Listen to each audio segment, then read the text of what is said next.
Bismillahirrahmanirrahim. Assalamualaikum warahmatullahi wabarakatuh. Kita masuk ke dalam pertemuan 2 di mata kuliah genetika umum. Pada pertemuan ini, kita akan membahas mengenai reproduksi seluler dan gametogenesis. Artinya, kita akan membahas mengenai mitosis dan meiosis. Kemudian, sebelum sampai ke sana, kita coba mungkin untuk berpikir sedikit antara korelasi teka-teki pria buta dengan reproduksi seksual.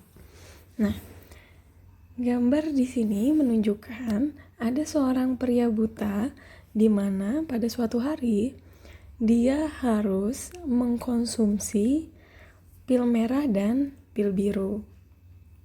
Dia memiliki 2 pil merah, 2 pil biru, di mana setiap harinya dia harus mengkonsumsi setengah dari masing-masing pil biru dan setengah dari masing-masing pil merah, yang artinya berjumlah 4 setengah dari 2 pil biru dan 2 pil merah. Kemudian pada hari kedua dia akan meminum sisanya, tapi dia tidak bisa mengkonsumsi 1 pil biru saja dan 1 pil merah saja. Dia tetap harus memotong tepat 2 pil merah dan 2 pil biru, seperti yang ada di gambar. Nah, kemudian ternyata dia bisa melakukannya. Nah, apa yang terjadi di sini? Sebenarnya selain kasus dari 2 pil merah dan 2 pil biru, ada juga seperti misalkan ketika ada 2 orang pria buta di mana dia harus membeli sepasang kaos kaki yang berbeda warna. Nah, ketika dia pergi ke minimarket, ternyata kaos kaki tersebut dipasangkan, jadi kalau misalkan beli 1 warna biru, ternyata ada 2 pasang kaos kaki, sedangkan dia hanya butuh sepasang kaos kaki. Begitu pula dengan pria yang satu lagi. Nah, bagaimana sih akhirnya si pria buta itu bisa? Karena dia ternyata setelah membeli kaos kaki, dia bisa istilahnya menarik masing-masing sepasang kaos kaki untuk diberikan kepada pria buta yang satu lagi. Jadi nantinya masing-masing pria buta itu memiliki sepasang kaos kaki dengan warna-warna yang sama. Hal ini juga terjadi pada pil biru dan pil merah ini. Bagaimana pria buta ini bisa memutuskan mana pil merah dan mana pil biru? Tentunya dari 2 bungkusan yang berbeda. Kemudian, bagaimana dia bisa mematahkan, istilahnya bukan mematahkan, ya memisahkan antara masing-masing setengah pil biru dan masing-masing setengah pil merah? Tentunya juga dari garis tengah yang terdapat pada pilnya.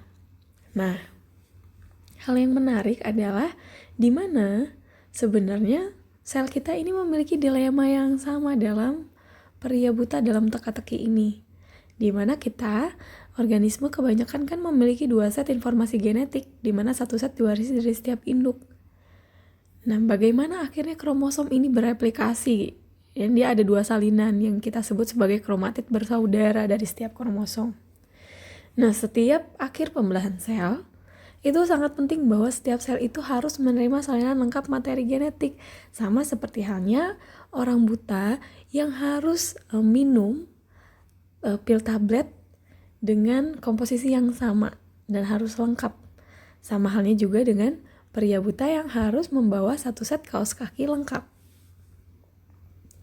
Jadi, sel ini di dalam tubuh kita menggunakan solusi yang sama dalam memisahkan kromosomnya menjadi sel anak baru ya. Di mana sel menggunakan garis yang terdapat dalam pil dan benang yang terdapat dalam kaos kaki sebagai acuan dalam pembelahan. Itu ya. Jadi nantinya ketika terputus pada saat pembelahan sel, kromatid bersaudara, dia dapat terpisah masing-masing dalam 1 set lengkap kromosom yang disimpan dalam sel baru. Ini adalah contohnya. Ini yang dimaksud teka-teki pria buta dan hubungannya dengan reproduksi sel atau pembelahan sel. secara kebetulan yang menarik ya.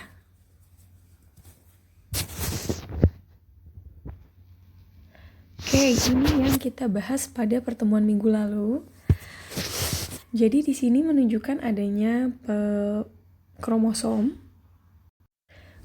pada bakteri dan pada eukariot. Jadi prokariot dan eukariot tentunya memiliki perbedaan. Nah, ini yang akan kita bahas, bahwa yang akan kita bahas di sini reproduksi sel dan gametogenesis yang terjadi pada eukariot. Nah, kita agak sedikit flashback mengenai struktur kromosom ya. Dimana kalau misalkan kromosom itu hanya sendiri, kita sebut sebagai kromosom tunggal atau kromosom haploid. Ketika dia adalah kromosom diploid, kita sebut sebagai kromosom pasangan yang homolog, atau kita sebut juga sebagai kromosom bersaudara kalau sudah tertaut ya di sentromer.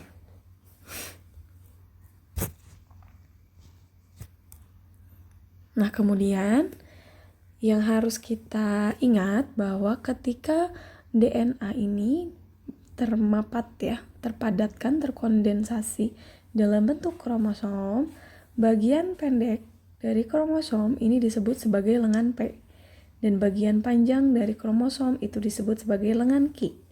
Dan di tengah disatukan dengan adanya sentromer maksudnya. Nah, kenapa kita harus tahu ada lengan P dan lengan Q?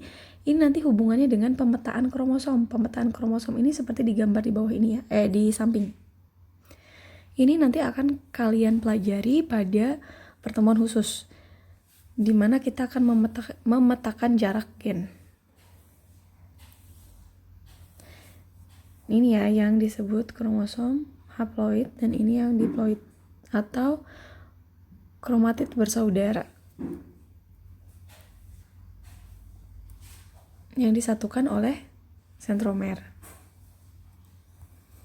Oke, ini adalah pembagiannya berdasarkan tipe dari sentromer, posisi sentromernya. Oke, sekarang kita akan masuk ke bahasan reproduksi selnya ya. Jadi ada beberapa definisi yang memang akan selalu kita bahas, mungkin ya akan selalu dibawa pada bahasan ini, yaitu adalah sel somatik atau sel tubuh. Dia diproduksi melalui mitosis, memiliki 46 kromosom atau 23 pasang. Kemudian ada yang namanya kromosom homolog, di mana setiap anggota pasangan itu homolog ya. Jadi kromosom homolog ada 2 kromosom. Kemudian ada diploid dan haploid. Untuk diploid ini memang terdapat pada sel zigot dan somatik. Kemudian untuk haploid ini ada pada sel gamet, yaitu sperma dan sel telur. Sel gamet ini dihasilkan oleh proses pembelahan meiosis, sedangkan sel zigot dan somatik pada pembelahan mitosis. Nah, meiosis ini yang pada gamet ini yang kita sebut sebagai gametogenesis. Oke. Pada sel eukariot yang tadi ya, sel somatik atau sel tubuh adalah sel yang membuat organ dan jaringan tubuh. Jadi seluruh tubuh kita itu adalah sel somatik. Nih, salah satu contohnya pada sel otot. Sedangkan sel gamet atau sel seks atau juga sel germinal, bukan somatik ya, dia menghasilkan atau terdapat pada sperma dan sel telur. Sel terletak di ovarium dan testis, di mana gamet memiliki DNA yang dapat diturunkan ke keturunannya, contohnya ini pada sperma. Oke, sel somatik bersifat diploid dan sel gamet bersifat haploid. Pembuahan antara sel telur dan sperma terjadi pada reproduksi seksual. Sel diploid atau 2N memiliki 2 salinan dari setiap kromosom. Sel tubuh kita tentu saja diploid. di mana separuh kromosom berasal dari setiap orang tua. Ini adalah sel tubuh ya. Nah, sel haploid hanya memiliki satu salinan dari setiap kromosom. Gamet bersifat haploid. Gamet membawa 22 autosom dan 1 kromosom seks. Gamet adalah haploid. Nah, kemudian jumlah kromosom di dalam tubuh hewan itu harus dipertahankan. Ketika ada kromosom yang kurang atau kromosom yang lebih, itu akan memberikan penyakit genetik, akan memberikan dampak secara langsung pada organisme, dan bisa bersifat diturunkan. Makanya kenapa penyakit-penyakit terpaut genetik itu relatif pada perubahan jumlah kromosom biasanya. Berbeda ya mutasinya, mutasi kromosom dan mutasi gen. Nah, sedangkan pada tumbuhan, dia bisa memiliki lebih dari 2 salinan untuk setiap kromosom. Kenapa bisa begitu? Kita ingat lagi bentuk pertumbuhan dari sel hewan dan sel tumbuhan. Sel hewan itu tumbuh yang kita sebut sebagai determinate growth. Sedangkan sel tumbuhan kita sebut sebagai pertumbuhan indeterminate, di mana sel hewan akan berhenti tumbuh pada ukuran dan umur tertentu. Sedangkan sel tumbuhan dapat terus istilahnya tumbuh karena terkait sifatnya yang totipotensi ya. Sehingga wajar pada suatu ketika jika salah satu selnya itu memiliki 2 salinan atau lebih. Bisa terjadi mutasi. Tapi biasanya beberapa mutasi pada tanaman atau tumbuhan justru memberikan keuntungan. Di mana salah satu contohnya itu adalah pada tanaman pisang, yang dia itu bisa memiliki lebih dari 2 salinan untuk setiap kromosom. Bisa triploid, bisa tetraploid, atau bahkan juga poliploidi. Di mana dampaknya itu bisa misalkan dia memiliki buah yang besar, meskipun pada akhirnya sifatnya tidak bisa diturunkan pada keturunannya. Berbeda lain halnya dengan hewan, yang tadi karena kita dipengaruhi oleh sifatnya ya. Sifatnya itu adalah determinate growth. Jadi jumlah kromosomnya harus tetap. Nah, mitosis dan meiosis adalah jenis pembelahan inti yang membuat berbagai jenis sel. Mitosis membuat lebih banyak sel diploid tentu saja. Nah, mitosis akan memproduksi sel-sel yang secara genetik itu identik, menghasilkan sel-sel diploid. Kemudian, dia akan terus berlangsung sepanjang umur organisme. Dia terlibat dalam reproduksi aseksual ya, jadi tanpa seks. Jadi seluruh sel dalam tubuh kita, termasuk sel kulit ya yang terus beregenerasi, tentunya dia beregenerasi dengan melalui proses mitosis. Nah, reproduksi sel itu mencangkup 3 peristiwa yang terdapat di PPT ya. Jadi, informasi genetik itu harus disalin. Kemudian, salinan informasi genetik harus dipisahkan satu sama lain, dan sel harus membelah. Tetapi, ketiga proses ini tentu berbeda dalam sel prokariot dan eukariotik, karena tadi kita lihat lagi terdapat perbedaan struktur dari kromosomnya. Dan pada eukariot, pembelahan sel atau reproduksi sel melalui 2 tahapan utama. Tahapan pertama itu adalah pembelahan inti sel yang kita sebut sebagai mitosis. Dan tahapan kedua itu adalah pembelahan sitoplasma sel yang kita sebut sebagai sitokinesis. Jadi ada 2 tahapan utama. Oke, ini untuk lebih detailnya. Jadi gambar ini menunjukkan urutan pertumbuhan dan pembelahan sel. Mulai dari interfase, dari tahapan G0, G1, siklus S, fase G2, baru masuk ke tahapan fase M atau tahapan mitosis ditambah dengan sitokinesis. Masuk dalam pembelahan sel. Nah, proses ini sangat penting bagi proses genetik. Karena melalui siklus inilah instruksi genetik untuk semua karakter diteruskan dari sel induk ke sel anak. Siklus baru dimulai setelah ini. Siklus sel yang itu tadi ya, didominasi oleh interfase dari G1 hingga G2. Dan kemudian yang kedua adalah fase M atau fase mitosis, berupa periode pembelahan sel aktif. Nah, interfase ini juga seringkali kalau misalkan kita ingat sering disebut sebagai fase istirahat ya. Dimana sebenarnya disinilah titik-titik kritis dilakukan. Karena dari tahap fase G1 hingga fase G2 selalu ada titik checkpoint untuk mengecek persiapan sel sebelum dia melakukan proses mitosis, untuk menghindari terjadinya proses mutasi. Jika terjadi kesalahan, biasanya nanti itu akan dilakukan peleburan, jadi dimulai lagi dari tahap G0. Itu. Nah, DNA bereplikasi sudah jelas di tahap S ya. Sintesis. Oke. Kita masuk dulu ke tahapan interfase. Fase persiapan sebelum masuk ke dalam fase mitosis. Nah, tahap pertama itu adalah tahap G1. Walaupun sebenarnya sebelum G1 ini biasanya ada tahapan G0.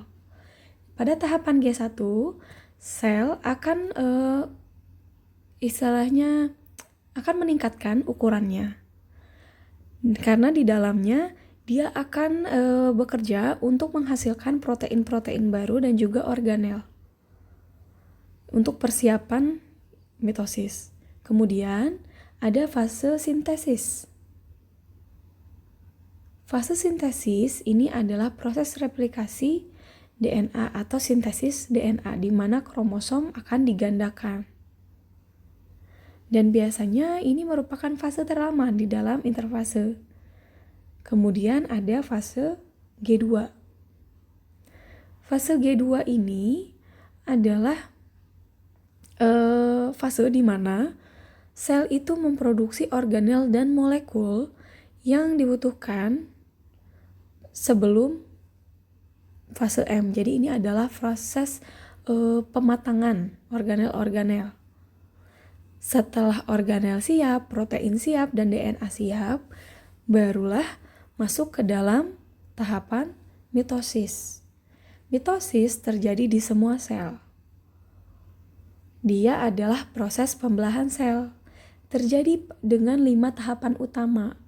Maksudnya 5 tahapan utama ini sebenarnya karena dimasukkan dengan sitokinesis ya. Fase M. Fase M itu masuk ke dalam 5 tahapan utama, yaitu mitosis ditambah sitokinesis. Nah, mitosis ini kita sering sekali menyingkatnya dengan istilah apa? PIMAT ya. Profase, metafase, anafase, telofase. Tuh, biar lebih mudah menghafal ya. Kita masuk ke tahapan pertama, yaitu profase. Pada tahapan profase, selubung inti dari inti sel itu mulai menghilang. Ini. Kemudian, kromosom yang tadinya dalam kondisi rileks, ini ya, rileks itu dia masih terurai. Kemudian dia mulai memadat atau memapat, membentuk kromatid bersaudara dan diikat oleh sentromer. Kemudian terjadi juga pembentukan benang-benang spindle.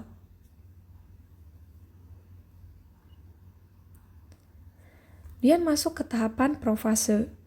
Profase adalah fase mitosis pertama dan terpanjang. di mana sentriol ini mulai terpisah dan mengambil posisi dari sisi berlawanan. Oke, fase mitosis pertama dan terpanjang ya. Ada sentromer, kromosom berpasangan, kemudian sentriol terpisah dan mengambil posisi ya dari sisi berlawanan dengan inti. Profase itu adalah tahap persiapan.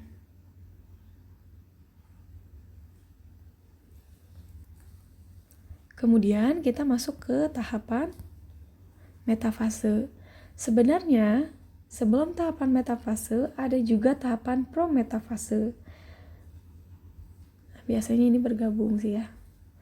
Nah, pada tahapan prometafase, membran inti dari sel ini sudah hilang, meluruh, di mana benang-benang spindle itu melekat kepada kromatid.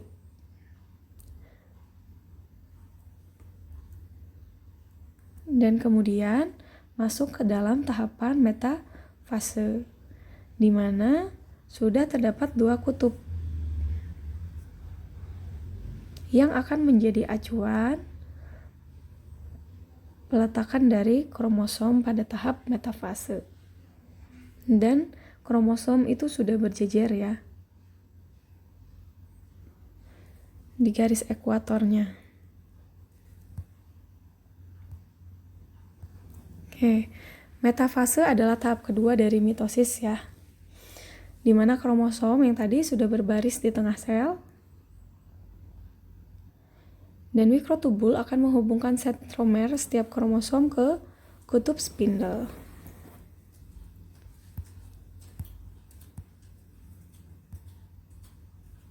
Oke, tahapan selanjutnya itu adalah anafase. Inti dari anafase ini adalah kromosom bersaudara itu berpisah dan akan menuju kutub dari sel yang berlawanan ya. Dari spindle-nya akan menuju ke sentriol. Sentromer terbelah, kromatid saudara ditarik terpisah ke kutub sel yang berlawanan, dan setiap kromatid sekarang menjadi kromosom yang terpisah.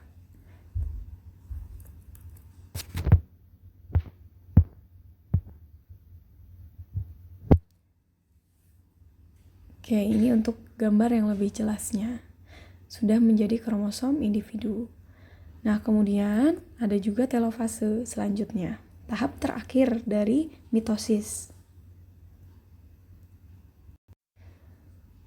Pada tahapan telofase, selubung inti itu mulai dibentuk kembali. Makanya kenapa disebut reformasi. Dan kromosom mulai terlepas dari benang-benang spindle yang tadinya ditarik ke arah sentriol. Kemudian di sini kromosom mulai rileks lagi. Jadi dia akan mulai terurai lagi. Tidak dalam bentuk termapat. Ya, jadi kehilangan bentuk yang berbeda. Oke, yang terakhir adalah tahapan sitokinesis. Di mana tahapan sitokinesis adalah tahapan terakhir dari fase M.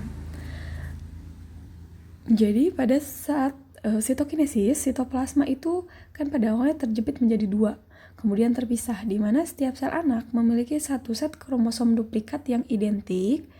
Kemudian inti selnya sudah sempurna dan kromosomnya dalam keadaan rileks.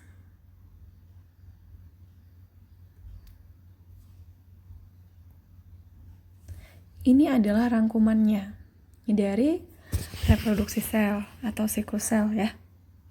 Tadi, jadi ada tahapan G0, di mana pada tahapan ini kondisi sel berada dalam keadaan stabil, tidak ada pembelahan.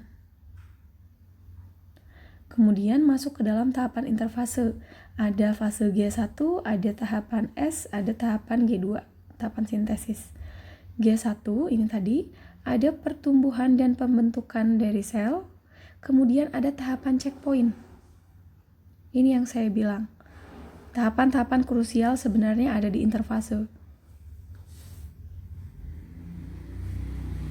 Jadi biasanya kalau misalkan ada mutasi atau ya tadi kesalahan dari organel, itu biasanya diperbaiki di sini. Termasuk juga pada saat tahapan sintesis DNA ya, ada tahapan ceknya pada tahapan replikasi. Nah, kemudian kita masuk ke dalam fase M. Ini tadi. Singkatnya adalah PIMAT ya. Profase kromosom yaitu relax, kemudian mulai terbentuk benang-benang spindle. Kemudian prometafase, di mana inti sel benar-benar luruh dan mikrotubulnya itu sudah menempel ya kepada kromosomnya. Kemudian ada tahapan metafase. Kromosomnya berjejer, kemudian bersiap untuk terpisah ke masing-masing kutub. Anafase, kromatid bersaudara terpisah menjadi kromosom individual yang bergerak ke arah kutub.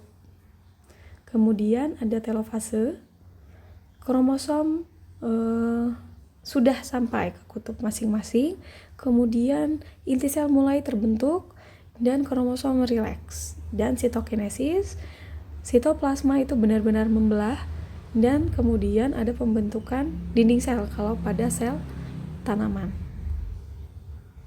Oke. Coba kita lihat apakah bisa tersambung ya. Ini ada iklannya. Oke.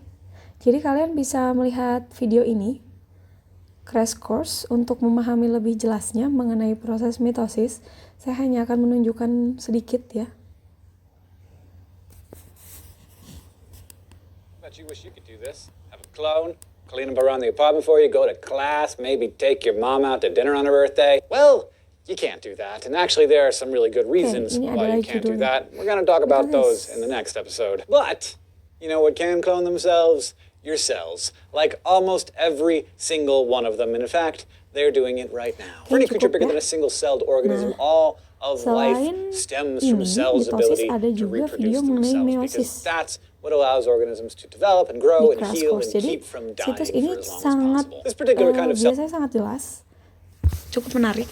Jadi banyak penjelasan-penjelasan yang sebenarnya kalau kalian pelajari dari video-video yang ada di Crash Course, itu bisa menghubungkan antara konsep dan pemahaman kalian dan wawasan juga. Jadi lebih aplikatif gitu ya. Jadi kalian nanti bisa cek sendiri. Nah, kemudian ini adalah hubungan dari jumlah kromosom dalam sel dan jumlah DNA molekul per sel. Jadi jumlah molekul DNA itu biasanya jumlah kromosom per sel itu sama dengan jumlah sentromer yang fungsional, dan jumlah molekul DNA per sel itu sama dengan jumlah kromatid. Jadi kalau misalkan di dalam tahapan G1 jumlah kromosom per sel itu adalah 4, berarti jumlah molekul DNA satu setnya itu adalah 4. Nah, pada tahapan sintesis, kenapa dia menjadi jumlah DNA molekul per selnya menjadi 8? Kita tahu yang namanya replikasi ya. Nah, jadi sudah terjadi replikasi. Jadi yang tadinya 4 itu sebenarnya pada akhir replikasi itu sudah 8 untuk DNA molekul per setnya. Tapi jumlah kromosomnya itu masih 4. Begitu juga pada tahapan G2. Nah, jumlah DNA molekul ini akan tetap stabil sampai pada tahapan anafase. Baru kemudian dia akan dikatakan 8 ketika pada saat anafase ini dia benar-benar sudah berpisah ya. Jumlah kromosom per selnya akan menjadi 8 itu ketika anafasenya membelah, sedangkan untuk jumlah DNA molekul sebenarnya itu sudah hitungannya adalah 8. Kemudian Ketika masuk tahap telofase dan sitokinesis, tentu dia sudah menjadi masing-masing adalah 4 ya. Jadi makanya kenapa ini turun lagi satu sel itu, jumlah DNA molekul per setnya itu adalah 4.